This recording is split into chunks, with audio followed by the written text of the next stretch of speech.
Welcome everyone to MATHurdays. When math is so fun, we do it on Saturdays. I'm Teresa Wills. I'm an assistant professor at a George Mason University, and I teach in the Mathematics Education Leadership Department. I've been teaching online for about a decade and specifically using math-rich tasks through interactive slides while practicing the 5 practices for rich discourse for about 6 years now. This is an example of my normal and how I teach mathematics in the program that I work in. And for those of you who are in the classroom, which I know is most of you all, I do have experience teaching this way to kindergartners, first graders, third graders, fifth graders, middle schoolers. So I really do think that this can be transitioned to lots and lots of grade levels. Let's go ahead and get started today. You'll see me post the link for our slides many times in the chat box. That's for all of our newcomers. And I'm going to ask that you all head on down to slide 2 and sign in. I just need a first name. What I'm going to do is highlight these later in color, and that's going to be how you will assign yourself to a breakout room. So just sign in once, put it where you'd like to work. Someone can go ahead and hit Control Z, or I'll put it back on. Sometimes that happens. No worries. All right, if you were in the 2-3 group, go ahead and put your name back on there. I think there was one person there. And as mentioned before on slide 3, if you are interested in becoming a math specialist here at George Mason University, we run our program 100% online through live synchronous classes, just like you experienced today. On slide 4 is a reminder that if you see a template in this class or any other class, they are available for you all as educators totally for free. Just go to my website to get them. And also recordings of all past MATHurdays, blank slide decks, and completed slide decks are all available to you as well. We are going to start on slide 5, 6, and 7 with you all interacting already. And this is where you're going to insert a text box and tell us about successes and celebrations. That can be about your math, or it can be about your personal lives, and there's a lot of variety. Feel free to include your name and pictures. And I'll ask a couple of you to turn on your microphones as you discuss in more detail what you wrote. So Tacoma, let's start with you. How are you celebrating your son's birthday?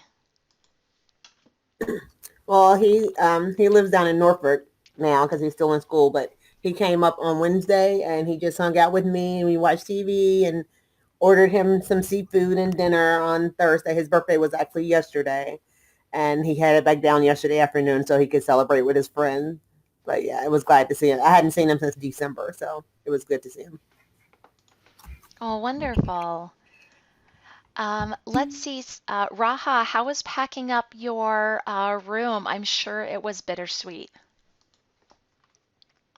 Um, it was very interesting. I think the day before I got very emotional and I was like, I don't know how to do this. And then I was feeling anxious about it. I also have a really bad back from like nothing. And I was praying that I wouldn't stretch any muscle that would make it worse. So lo and behold, yesterday morning, I kind of pulled, my back started spazzing. So I had to buy a back brace. And it was painful enough that I didn't have to cry that I was packing up my classroom. But it was nice to be in the classroom again and to like see all the kids' items and pack up. And the kids are coming to pick them up on Monday. So hopefully I can see some faces too. So it was interesting. I want to go back. Well, I'm so sorry to hear about how physically painful that was and emotionally there too. But I'm glad you were able to get those little reminders of your kiddos that I'm sure you've been missing. Um, let's see, somebody did an advanced math class synchronously and tried breakout rooms. Melanie, tell us a little bit about it.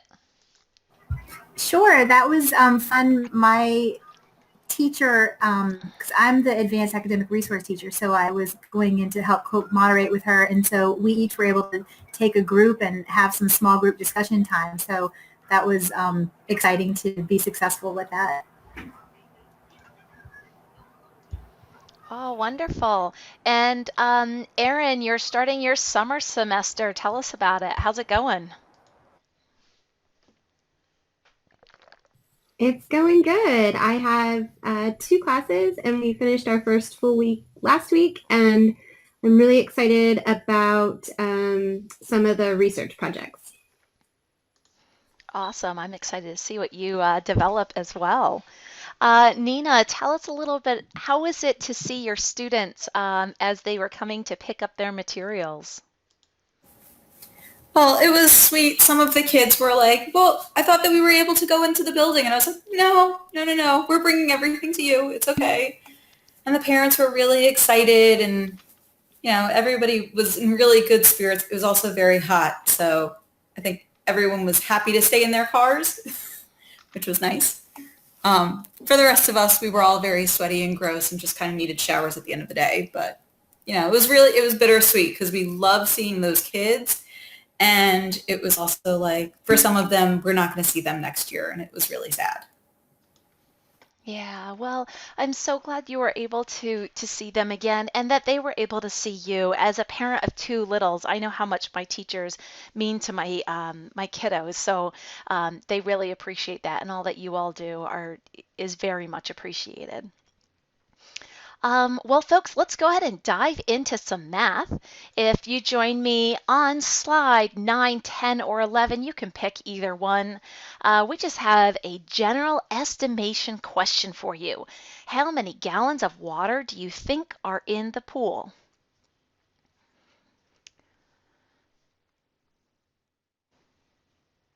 Go ahead and double click in one of those little boxes. If someone else already has the box, no worries, just move to another one. We got 3 slides.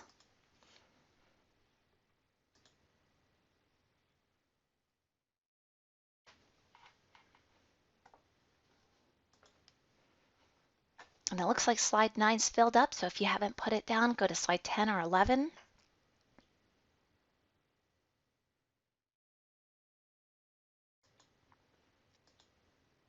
And now the next thing that I'd like you to do is, let's see, is to copy and paste the little box that you just wrote in.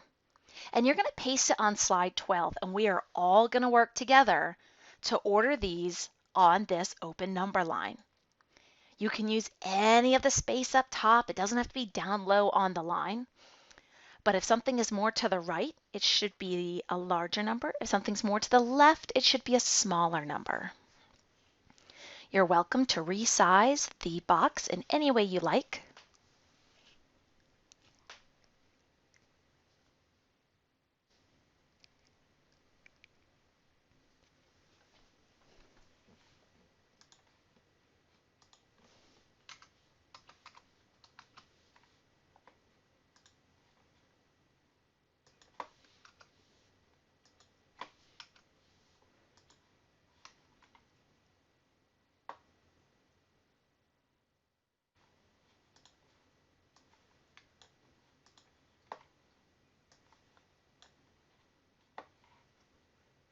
Go ahead and move those right on down. I see a couple people who are trying to copy and paste. You can either just copy and paste the actual number or the little box.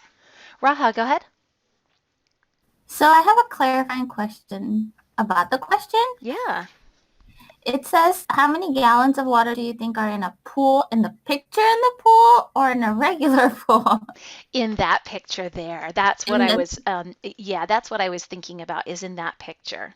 Okay, awesome. Thank you. Yeah, and I still see a couple copying the links. So just as a heads up, when you want to copy that number, you'll need to click the actual box and not the cursor. You can also insert a text box here if that's easier for you. And I'm going to ask you all a question. You can either type your response in the chat box or you can turn on your microphones. How do you feel about your estimate now that you see all the estimates lined up on the number line?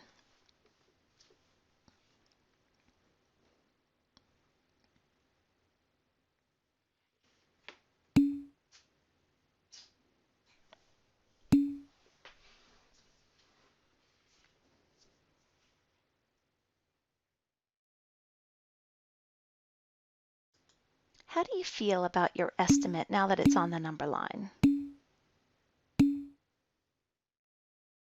Joyce, would you mind telling us a little bit more about why you think you're close?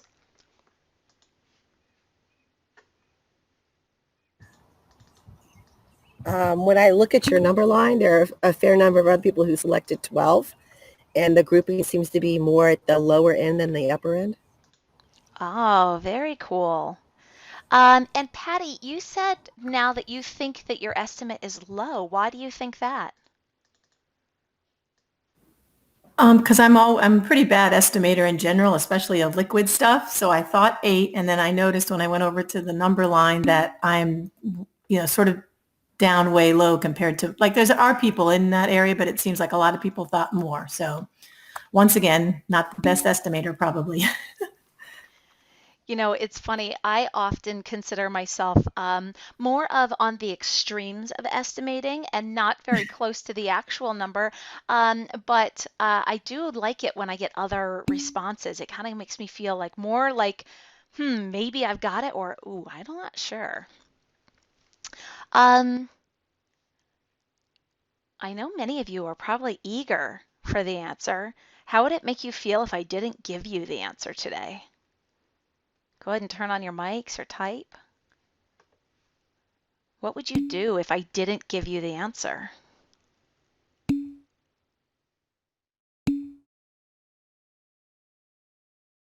Sally, can you tell us a little bit more about what you wrote? Sure. I'd estimated about 50 gallons, which is definitely on the high end. But when I saw everybody else's estimate, it really made me think. So now I want to think about it a little bit more. And I was thinking about like cubic feet and how many gallons might be in a cubic foot, how many cubic feet there might be in the pool. So that was kind of my strategy, but I need to keep thinking. Absolutely. Laura Wagner, can you tell us a little bit more about what you wrote? So I feel like just like the kids, I don't think I'll be able to sleep if I don't know the answer. That's just how I am. And I think a lot of our kids will feel the same way. So if you didn't give us the answer, Teresa, I'd probably figure out where I could find a kiddie pool and start testing how many gallons are in there, or start looking on the internet and find out the capacity of a kiddie pool. Absolutely. You have some other people who are right there along with you. I have a feeling there's many internet browsers right now that are typing in plastic kiddie pool and looking for the capacity. And in truth, I don't know how many gallons are in there. I tried to find a picture that had some liquid in there so we could talk about that. At this point, as math educators, I'm not going to stop your great thinking. And that's a bit of a shift that we need to make as educators, in that once the answer is given, we stop all mathematical thinking. If we can kind of maybe say the purpose of why we, let's say, chose this picture or why we're estimating, we can continue the great mathematical thinking.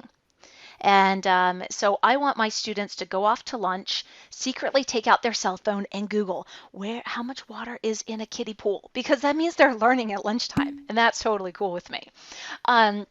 So I've chosen this image here as something for us to talk about. I think this image is also culturally relevant, especially right now in the world that we live in. And I want my students to be exposed to a variety of images that can also spur on additional conversations, which we will, of course, get into. The big questions I was going to ask are on slide 13. What is the average of all the guesses, and what is the median of all the guesses?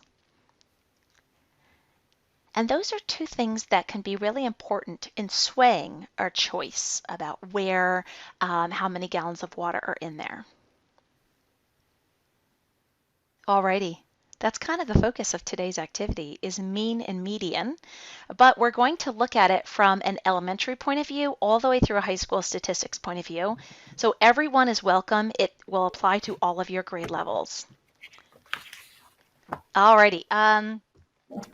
If you would come on down to slide 15, let's talk about our task.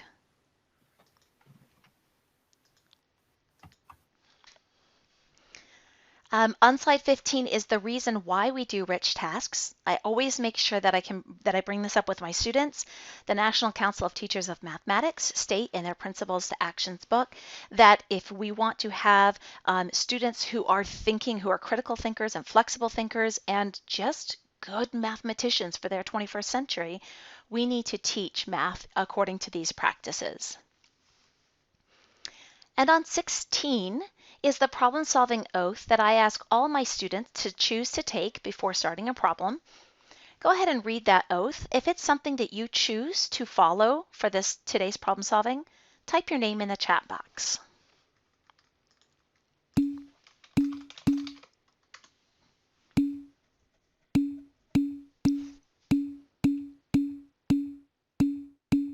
Look at all those great problem solvers and all those people who are making the world a better place. Let's jump into our task. On slide 17, we have a task, and it says the NFL football team has room for one more player on their roster. They are comparing the following two free agents, in other words, for a player. Use any parts of the data, any parts, and your knowledge of math, mean, median, mode, range, graphs, plots, tables, etc., to inform the team which player they should select. I've given a couple choice manipulatives you might choose to use on slide 18. You are not limited to these, but given our short time, I wanted to give you a starting point. And our data for player 1 is on slide 19. At the top, I try to describe what these different things mean. Green are good numbers. You want high numbers there. Red are bad numbers. You don't want interceptions and fumbles. And player 1's data is on slide 19. They give a week-by-week breakdown of the data. But player 2, we can't make this too easy. They only give an average of the entire year. All their season stats have been averaged and put into this little nugget of information. So the questions for you and your groups. How will you inform the team of which player to choose? I've created breakout rooms based on the groups that you all want to be in. If you have not placed your name on this list, please do so now, because that is going to let you know which room to go into.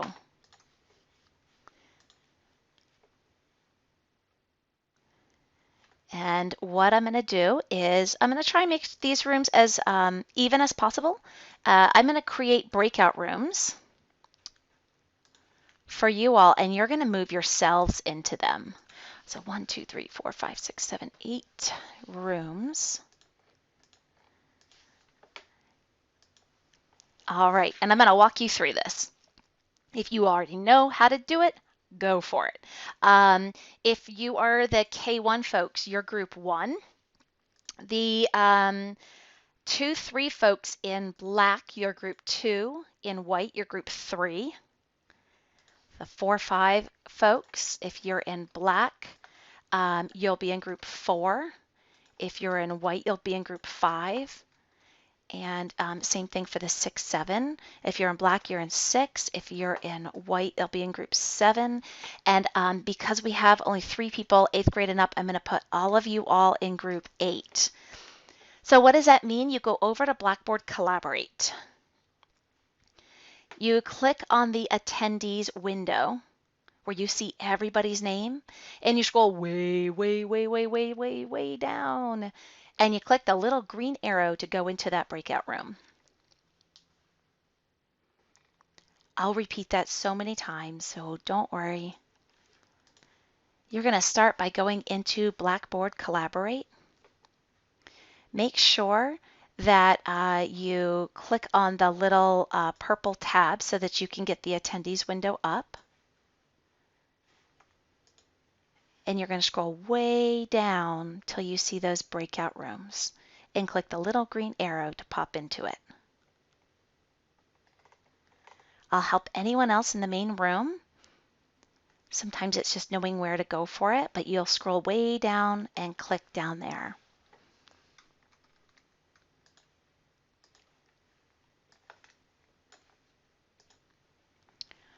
see, Christina, 3. Oh, you already moved yourself. Farhat, you'll be in 4. I may need help.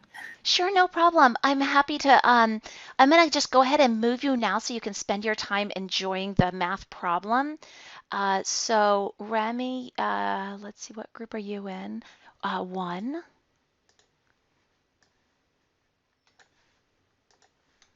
Mags, you are in group 4.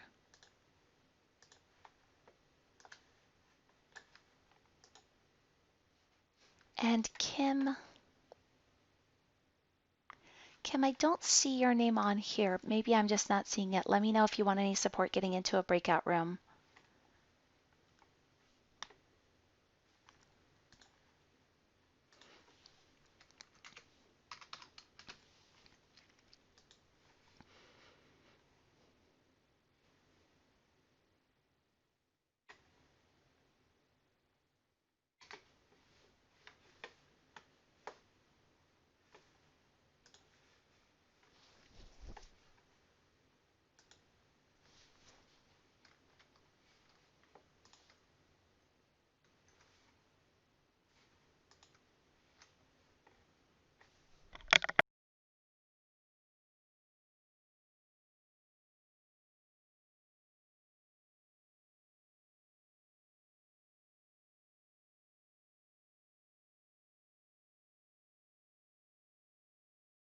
A cool little thing.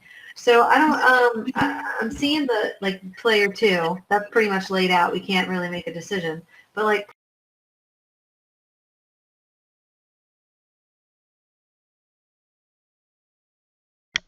Hi, Kim. Which grade level would you like to be placed in?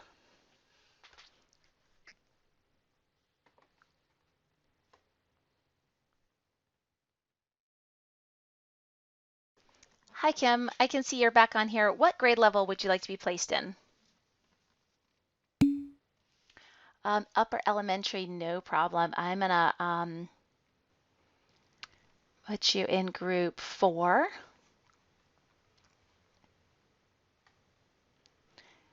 And Joyce, it looks like you're in group 3. Let me know if you want any support getting in there. No worries.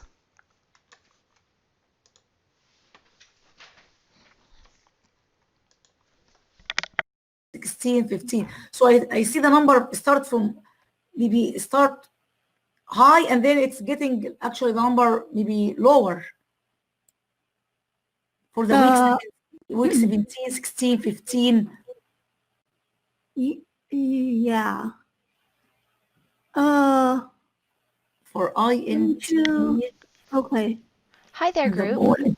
So, Hi. I'm especially excited that you all are here today because data representations are so important in our primary grade levels. And sometimes, especially our high school teachers, kind of think that data is, they need to kind of start from the beginning of data. And so I can't wait to see the way that you look at just even one piece of this data to compare the two players. yes. Okay. We will try. We are trying to figure out which column that make more sense to help us make the decision. Right, especially you probably don't want a column that goes in over the 100 number because that's not appropriate yet. But there are other columns that just stay in the ones place value or the ones and the tens. Yeah. Yes. Cool. Okay, we'll try that. So should we try, which one should we try? Should we try the fourth column, passing touchdowns, points scored by throwing?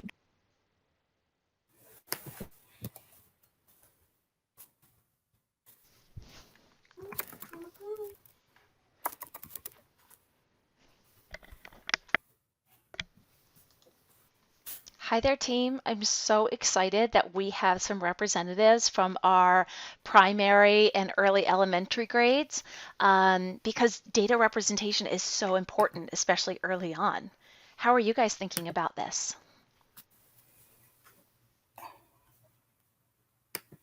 We're going to average the player one stat first, and then work off from there. Oh, very cool.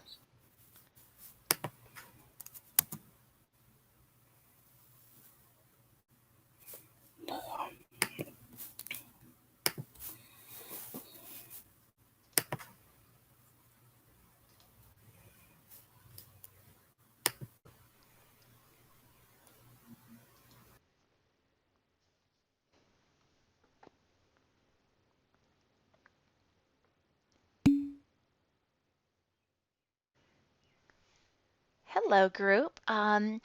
So that is indeed the nature of this problem. We can display data so many ways, from kindergarten, first looking at pictographs, all the way through AP statistics and doing a meta-analysis of stuff. So what's appropriate to your grade level? What do you teach, and how might students use this data?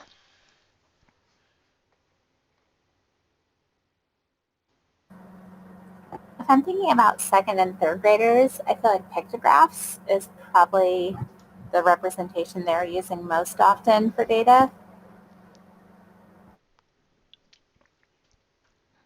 Awesome.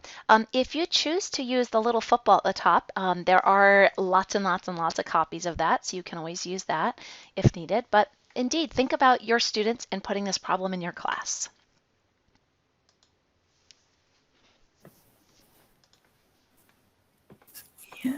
Yeah, that changed it like completely. Well, yes and no. What happened? It definitely had an impact on it. Yes, huge, yeah. Hi, team. I just heard something great when I came into your room. Something had a big impact. What did you guys discover? We just were saying that we wondered why player one, if we include those first 5 games that he didn't play, it makes a big impact on his average. And we wonder if he was sick, if he was hurt, but we should include, and we just don't know how to compare him to player number 2 because we don't know all the others, we just have the average. So we're getting 2 scores. So as somebody who's going to spend a lot of money to hire one of these players, I kind of would be a little bit interested in knowing, like, what does it look with the zeros and what does it look without it? And should I care? Like, if you're the manager for that player and you're trying to like sell that player to the team, is there one way versus another? I don't know. It's really cool that you thought of that.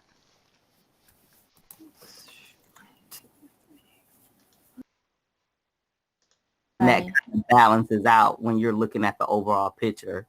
You don't want fumbles, but if he's throwing a double amount of passes, that one fumble is not gonna matter as much.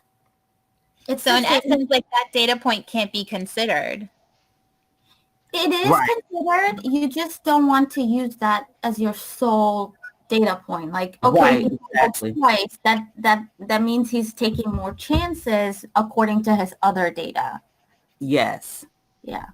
Yeah. Hi, team. I just came in at the best spot there. It sounds to me like you all are considering ratios. Can you tell me a little bit more about why you cared about the number of fumbles? So we were looking at the yards the ball was thrown, and if you're throwing it farther and more often, then if you're doubling up the amount that you're doing, if he has one fumble compared to the other person that doesn't have any, then you really can't knock him for the one. I guess is a bit easier way to put it. Because he's making more attempts, he's trying to make more chances. Yeah, he's taking more risk. So if he's taking double the risk and he has one fumble compared to somebody who's not and they don't have any, it kind of balance out the 2 players in that category. Sorry, Teresa, I realized I don't think you have access to my averages. We're looking at this data and deciding. Well, I would love it if somewhere on your slide someone made mention of that kind of idea of fairness that you just mentioned there, because that's something that should really be analyzed. Sure. And we'll definitely bring that idea up in our whole group conversation. All right, I'm going to try and copy our data.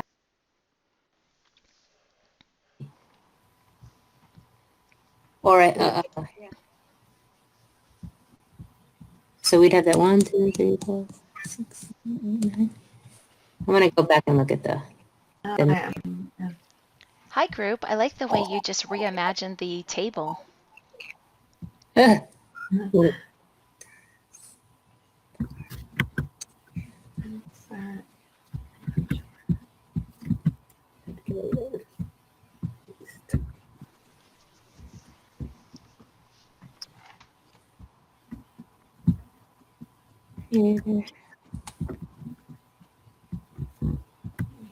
open source.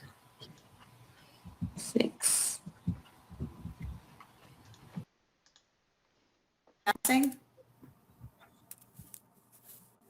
Sure. I think for all of them, really the mode is 0. Well, if we're not using the first 5 weeks, it changes that. Hi, team. I came in at an interesting point. Someone just said if we're not using the first 5 weeks, so does that mean like when you're doing math, we can just eliminate some things because we don't like it? How did you decide that? Well, we were looking at the fact that across the board, this player, for the first 5 weeks, it was 0 on everything. So we're thinking he didn't play the first 5 weeks, so there's no data, so it's not fair to add those data points in. And how's that any different from a student who maybe doesn't turn in several assignments? Oh, that's a really good point. Like they still should count that they haven't turned in those assignments. You still have to account for that. But it's not evidence of what they do or don't know, right? Exactly. Like it's a lack of evidence of what they do and don't know. Interesting. And the difference is that someone else decides whether this player is going to actually, the coach decides whether the player is actually going to get time on the field, where as his teachers decide whether a student needs to do an assignment. Mm-hmm. So it's a little different situation too. Fair point. And it could be too that, like we mentioned earlier, maybe he was injured or she was injured and that's why they didn't get to play. And we want to see, like, as someone trying to decide if they want them on their team, like, are they prone to injuries? So how much playing time do they actually get? You know, because of their, I don't know. Very cool. You guys are on the right track. That's why I think it's important. Oh, go ahead. No, that's why I think it's important to like really reflect on that best measure of center and look at all of them, because we would be accounting for the fairness if we say, okay, maybe mode's not the best measure of center because it's such an outlier, you know, number. So I was going to say, as you guys are entering that mode, I want to go ahead and look at the median. So I'm going to dump it into Excel and try to put them in order so we can look at the median. Does that help? Yeah, I mean, I think if we use that mode as an evidence, like, look, our mode is 0 for most of these. So that's why we're going to do the median for this player, because we feel it's a better representation. Well, another piece of it is, as I was looking at total number of yards that the ball was thrown, mode is actually not helpful, because I was thinking to myself, is it in the hundreds or is it in the 200s or in the 300s? I think median might be better than mode for that particular measure as well. So what type of graph do you all teach in middle school that does exactly that? You mentioned, and I want to know if it's in the 100s or the 200s or the 300s. So what standard does that revolve around? Could we do box and... It's your histograms, right? Well, yeah, you can do the histograms.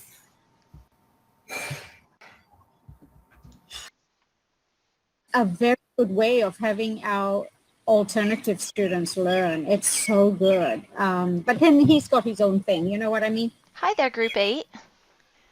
Hi. So I'm curious, how are you going to convince the manager of the team on which player to choose? You don't take you would never sign a contract to someone with a single data point. Now, why is that important to the curriculum that you teach? You've given me a real question. That's the real answer, right? We've got a single data point. That's pretty sketchy. Why would you want your students to know the importance of a sketchy single data point? Well, we don't even know. It's a little uncertain as to how that's generated. We're told that that's an average, but we really don't know what to make of that. Mm-hmm. Is it an average of one? The player play one good game and against a weak team and then get pulled out? We really know very little about player two. And frankly, the averages for player one are better anyways, because once you pull out all the zeros, including game 13, which was something went squarely there, mm-hmm. right? So this is a little bit of why would you include 13 in a mean when clearly it's irrelevant to the conversation. That doesn't reflect playing capability, right? It looks like went in for a couple of plays and got hurt. Mm-hmm. So in your table that you have on slide 28, does this include those zeros in game 13, or did you exclude those? Those are excluded. I'm curious if... Is it possible he played a game and threw no attempts? Gosh, I mean, he didn't actually play the game, right? I don't know. I don't have the information for that. But what I wonder is you chose to exclude those. And that seems like a sound decision. You've, given it a rationale. But what would the numbers look like if you hadn't? Do you think you all could add a third row to that where you look at the player one from two different perspectives?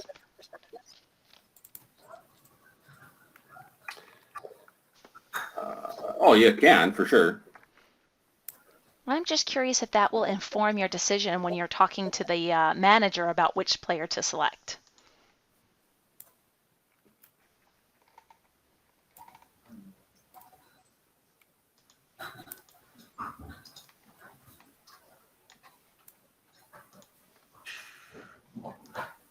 Oops. Hold on there. 13.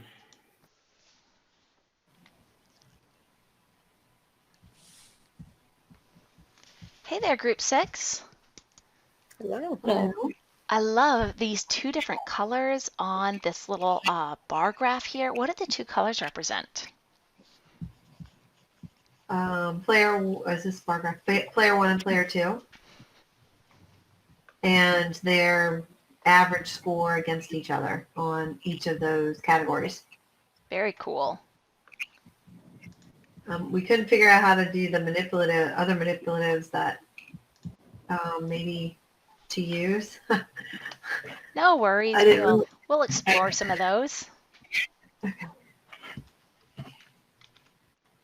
And, if we're comparing, if we did the average, but it would be interesting to see if we did, I was asking the group if we did the modes of each one, or did both players play all weeks? Did they both have equal amounts off? Did the zeros skew the data? There was a lot of questions we couldn't. Mm-hmm. For comparing or deciding, it would be nice to see the whole data.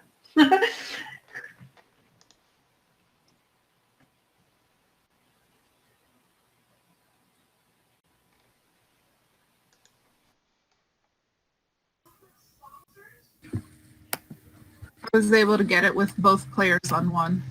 Hi there, group 2. Hello. So I see here that you all are choosing to use a line graph. And I'd like you to look down at your x-axis. What type of things are on your x-axis?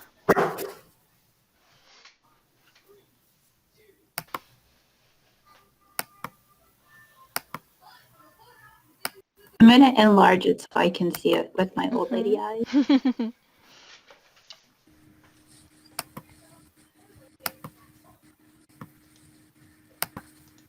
Those are like I don't know what they're called, football terms. I love it. football terms. So in math, we call that categorical data, where it's kind of like a category for something to be dumped into. And in a few moments when we come back together, we're going to talk about line graphs and the way that they are used in cases where you use numerical data at the bottom, like a timeline for like week 1, week 2, week 3, week 4, and you can see the way one thing is changing on a timeline. When we use categorical data like that, typically things like bar graphs can be really useful to see the different heights right next to each other. So there's lots of different ways you can look at data. Excuse me, Rabbit Cat, do any of you know Captain Snowball?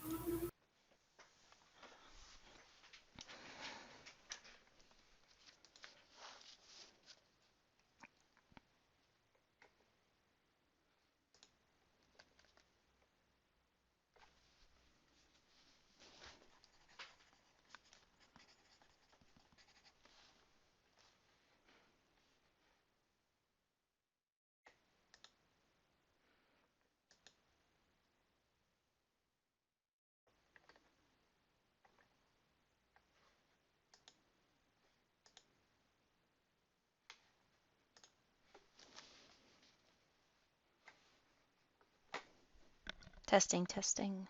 Alrighty. Welcome back to the main room. Hello, everyone, and welcome back. Can you believe you've already been working together for 20 whole minutes on this problem? And one of the things I try to do every MATHurdays is give you some time to explore, but also make sure that I showcase ways that you can make connections between different groups.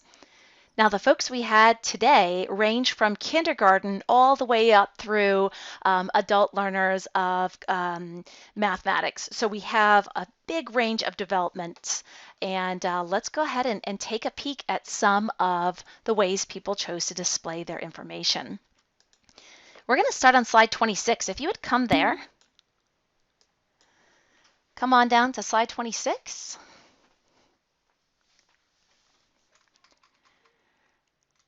And my question for you all is, what is this graph, the one that the little arrow is pointing to, what is that showing us? It can be anyone. It can be from a different group. What do you see there, and what is it displaying?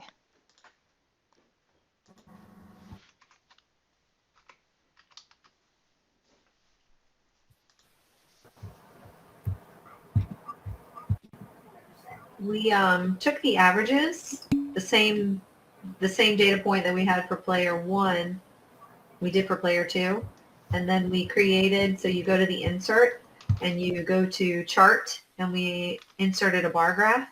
Then when you go up here to, it says update, but it'll be a little thing, it looks like an infinity sign that says open source, and then we put in the same data, so it's comparing player 1 and player 2 with the same exact data, average of the year, of the season.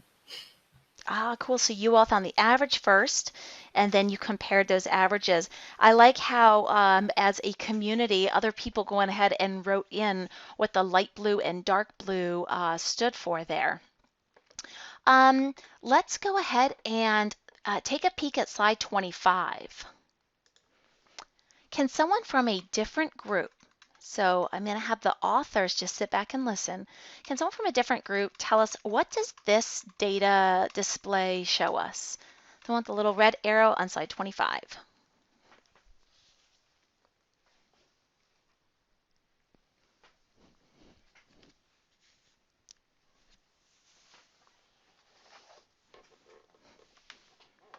Someone from a different group. Looks like it's showing the completions. So it looks like player 2 had a higher average of completions. Am I reading that right? All right, group 5, what were you thinking with that? It was Melanie interpreting that right? Yes. Cool. All right, so we can look at a single category like completions, and we can have them on the same graph, or we could look at, on slide 26, multiple categories, and show those all on the same graph. Let's see, there were some other questions. Group 5 had an interesting perspective in thinking about fairness. Group 5, would you tell us a little bit about what you were thinking about in terms of ratios?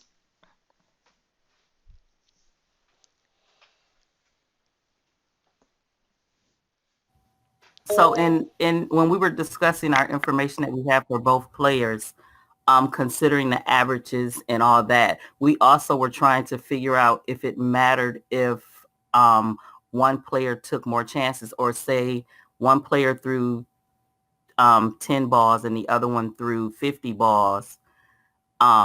Would that take into account consideration for like fumbles and all that, because they did more passes? That should take into account when they're trying to pick the player also. Nice job, Team 5. So yeah, if we throw one pass and we make no fumbles versus if we threw 100 passes and make one, how do we determine which is better off? So that kind of leads us into this idea of fairness and what exactly is fair. Let's see here on group 4, slide 24. So let's all go up to 24. And group 4, you have 3 different rows here. Why do you have 3 rows, and how does that how does that relate to fairness?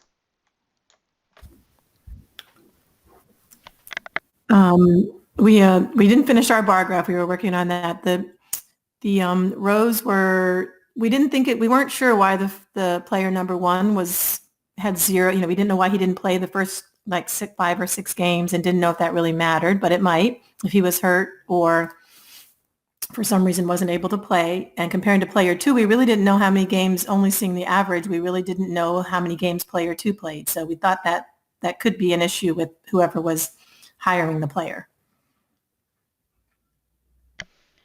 Very cool. So there could be an issue in hiring the player based on some games, and we can clearly see the numbers are indeed different when you take out those zeros. Group 8, if we can come on down to their team. Group 8, how did you account for fairness?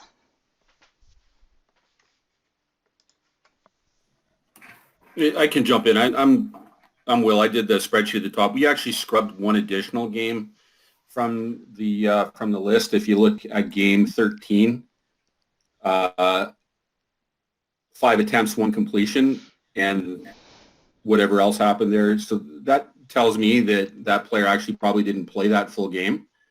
Again, was injured midway or something. So we actually even scrubbed that game out of there to try and get a reflective notion of what the data actually says. And with player 2, as others have pointed out,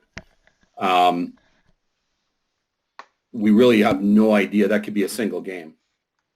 The 0 interceptions for an entire season, the 0 fumbles, what do you make out of that? That probably tells us didn't play a lot of games. And, some other interesting pieces, of course, is understanding, the context of the stats, right? So having a sense of, what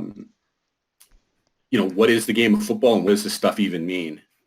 So we added a column, yards per attempt, to just try and make sense out of the 36 attempts per game versus the 11 attempts per game. And it turns out they're both about the same. And so, player 1's our pick. The unadjusted numbers we added at request, but are frankly not helpful. Wonderful explanation there. So we can look at the data and adjust it based on other factors as well. Group 7 had a really interesting conversation. Let's go up to slide 27. They were focusing on multiple measures of center and thinking about different reasons why you should use one over another. So on slide 27, would someone from group 7 tell us about those multiple measures of center?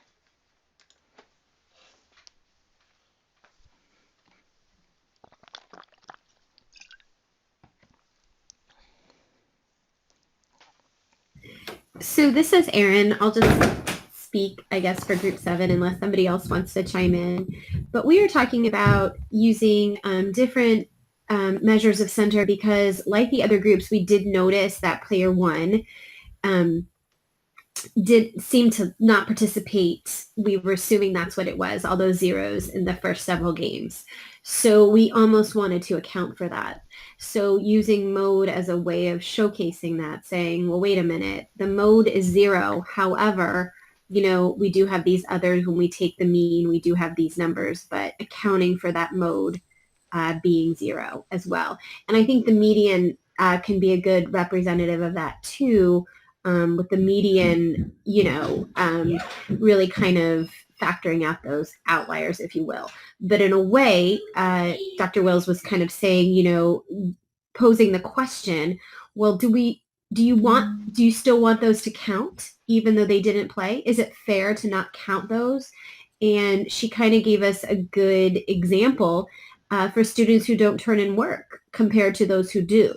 Do you still want to hold students accountable for, you know, not turning in work? In this case, do you still want to hold player accountable for not participating in a game? Wonderful explanation and relating that analogy. How often do we teach mathematics where the mode is also the outlier? What are your all thoughts on that?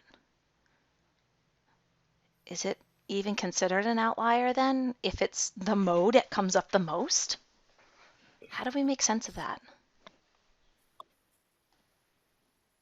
I guess I'll answer because I'm still on speaker here.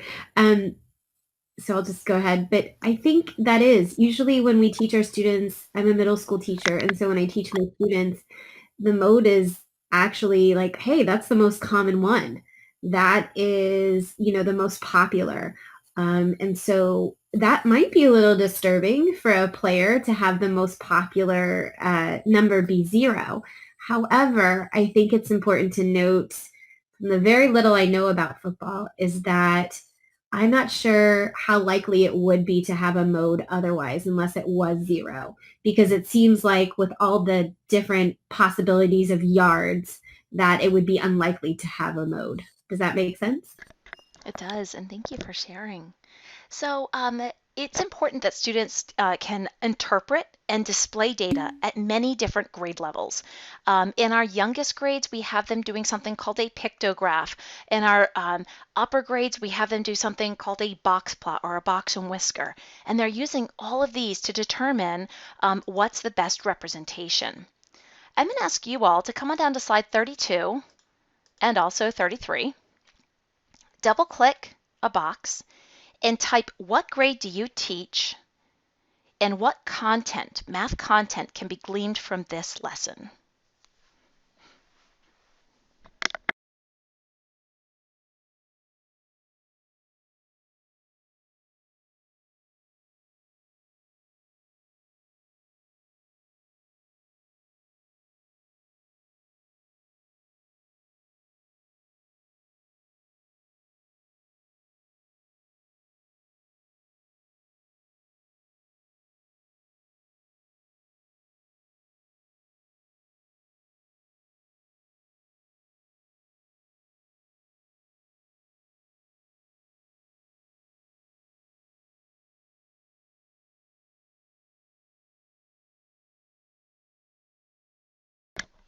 I can already see that this problem could be applied in many different grade levels, just seeing the responses that you all have provided on slide 32 and 33. I'd like to take the last couple of minutes just to talk briefly, starting on slide 34, about social justice in math tasks. And specifically a quote that came across my Twitter feed today that comes out of a book I'm going to reference in a little bit. Embracing social justice moves us beyond noticing issues and concerns about social inequities and requires actions that confront oppression and or marginalization. And on slide 36 is how this task was developed. It was just a conversation my husband and I were having. And in 2016, the Chicago Bears were faced with this exact decision. These were the two players. Player one was Colin Kaepernick, and player two was Mike Glennon. Kaepernick was not signed because of his peaceful protests about racial injustice. And if you want to learn more about it, you can click that link there. It might also give you some information about games not played and that idea of zero that was so popular. I'm going to give you all a chance to make your voice heard. I have two questions for you to consider on slide 37. Kaepernick was not signed with the NFL team since 2016. What is something that you've stood up for even when it cost you big? And you can put the response to that question or the one below it, how did he use his power to speak out, on the slides below. Just an empty space to share your voice.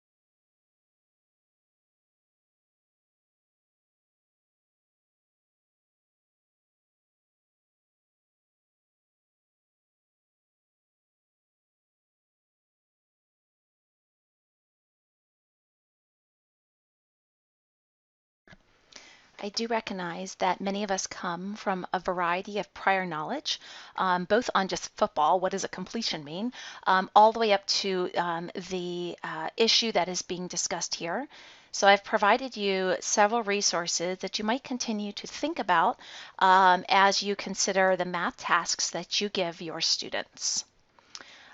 First of all, if you were wondering where this task was inspired from, slide 42 has a link to the article where we are actually comparing two football players, the one who was actually signed versus Kaepernick, who was not signed.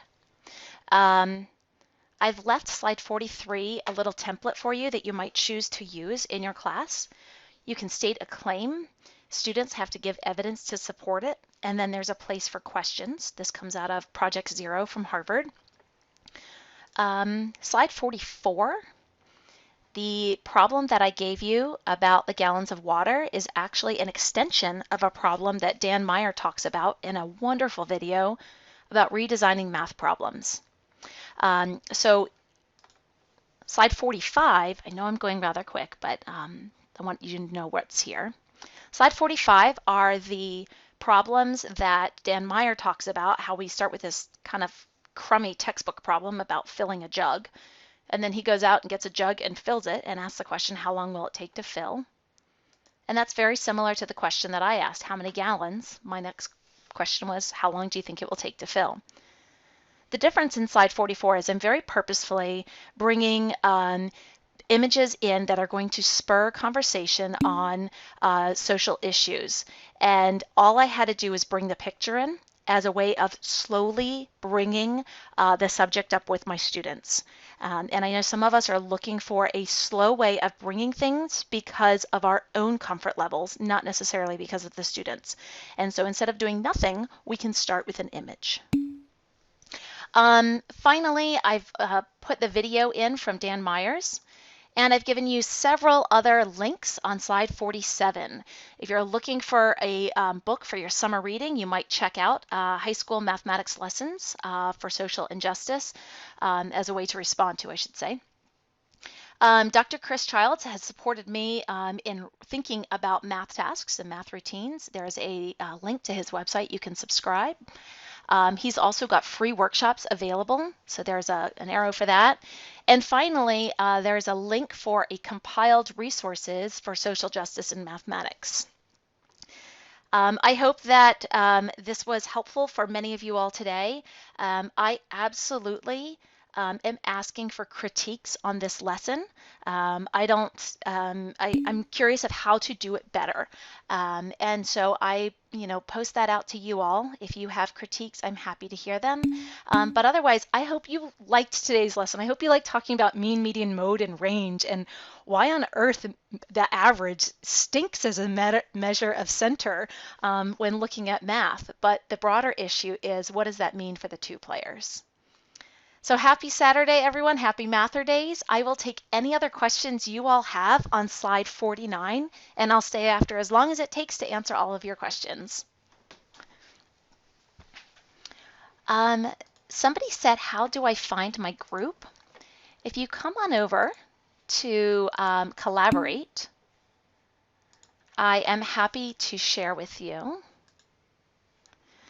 I know it's looking like a bunch of windows within a window right now. But if you go to your attendees tab and you see all these people here, that's where your group will be. It'll be down at the bottom. So I'm going to actually create a couple empty rooms so you can see what it looks like.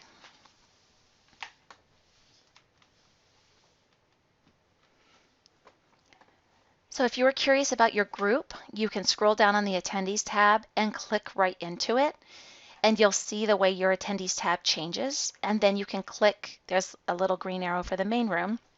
You can move up and see how it changes. What virtual manipulatives do you recommend for 4th grade? I am a big fan of the second one in blue, Graph Creator. I'm going to paste it down here also. Mostly I like that because of the questions that my 4th graders will ask. They'll be like, well, what does this mean? Why do I have to use this? What happens if I don't use it? And they just ask some of the best questions that lets me know, are they thinking about statistics? And so I love that one personally. Let's see. Many of the virtual manipulatives use Flash. What will happen to these? I tried opening them in Chrome. So that is something I struggle with also. There were definitely 2 of them on there that use Flash.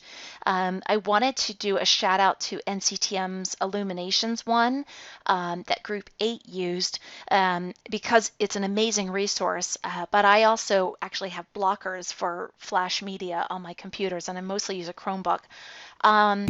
So I usually try not to use those, although there's clearly disadvantages in not choosing something because of the platform that it's on. I don't know, still struggling with that one myself. Vislo is one that I wanted to put up here specifically for today because of the availability of tech tools that are out there.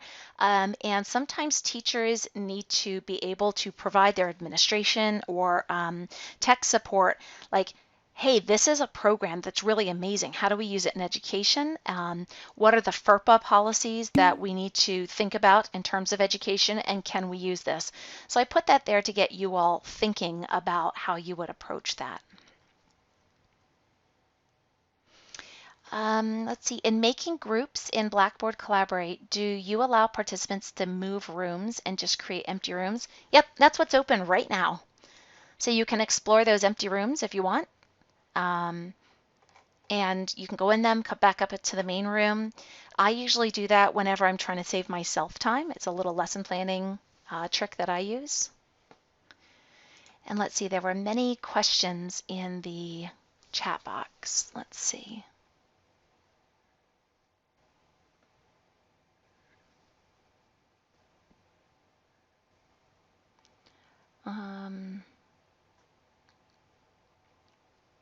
Recommendations for English language learners.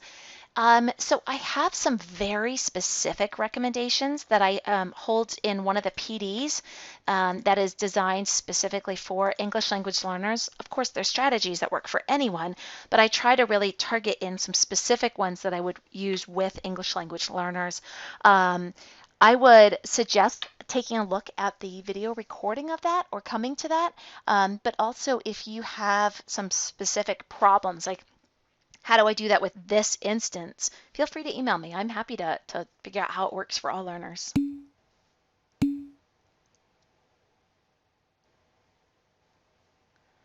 Laura, I am in an interesting place too of knowing some things about football, specifically Hokie football, because that's what I watch. I used to be season ticket holders. But in terms of the stats, I've never really been one to look into it. So even some of those stats, I was asking other people, like, what does this part mean? Is this, is this a good thing to have numbers for or a bad thing?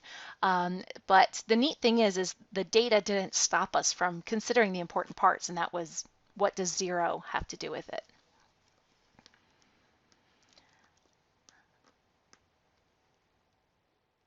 Raha, yes, if I added just one more piece of data for player 2, that really would make it more rigorous.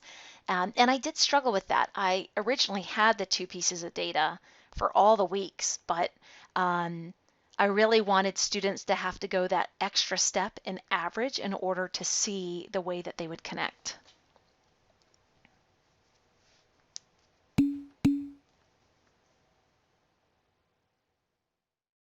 Oh, Mags, glad you enjoyed it. Come back for more. We do a new task every week.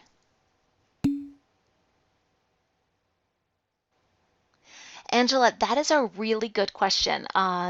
Quite frankly, if my students asked me that question there, that's just ready and setting them up for a project-based learning. Like, sure, you go ahead and do that and see what happens with it, because I know just by asking that question that they're analyzing the data. They're not just taking it for granted, and that's what I wanted to do.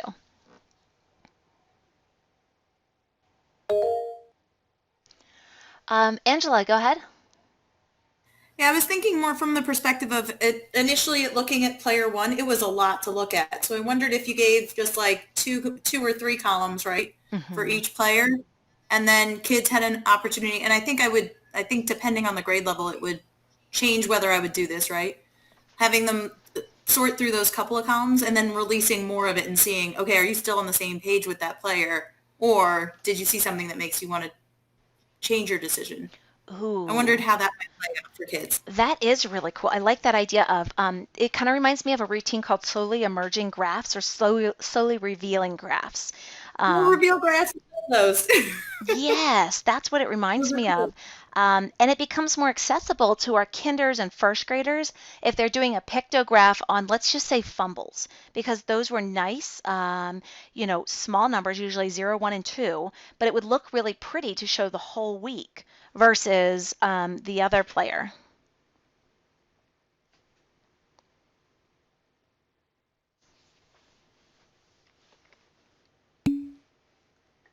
Sure thing. Will, I do appreciate the expert subject matter knowledge in that, and I think that definitely changed the way that your group looked at the data set.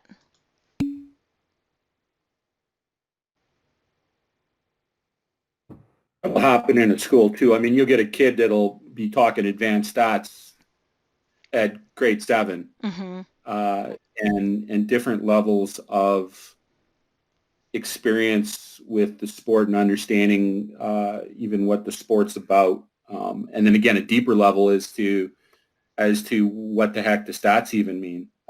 Because if, there's a lot of fans, as you say, who I go to the games and I watch and I eat popcorn and I love it. And then there's the fans who go to the back page of the sports section and dig out the stats. And that's a whole nother level. So I'm the second type of geek. Yeah. Cool. All right, folks. Well, thanks for coming. I think I got to all the questions. If there's any others, turn on your mic and ask now. Otherwise, I hope that you try this problem out with your students or try a part of this problem out and share your work with #MATHurdays.